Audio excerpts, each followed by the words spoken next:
At the moment, I'm a bit agnostic on this question. I think the South Asian Association, by definition, is for South Asian countries. And unless Tibet becomes independent, I don't see a South Asian possibility emerging out of a place like Beijing. So I think we have to accept that China is not a South Asian power. It can certainly be an East Asian power. It is a Central Asian power to some degree, but a South Asian power, I think, is debatable. But an observer status, I'm 100% in favor of. Just as I think India will have observer status now, or does have it now in the Shanghai Cooperation Organization, I think the same logic should be applied to SAARC, and they should be invited to be observers. Balochistan.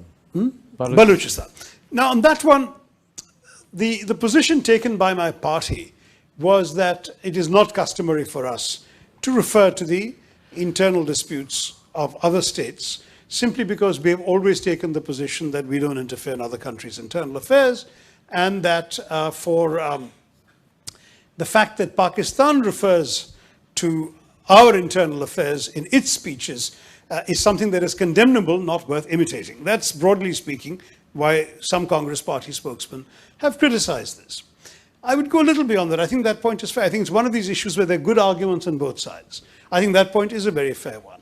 Another point that's worth making is that there have been for some years now unsubstantiated, and many of us believe unfounded, allegations from the Pakistani side that India has been meddling in Balochistan through its intelligence agencies and so on. To my knowledge, that is simply not true. It's also not very feasible, given that India doesn't share a border with Balochistan.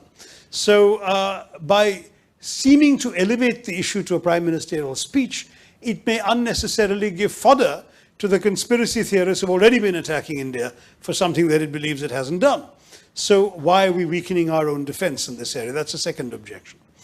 But on the flip side of it is the feeling that India has taken so much of needling from Pakistan on every issue, from Kashmir to the situation of Indian minorities and Muslims in particular in India and so on, that it's time to push some needles in the opposite direction also.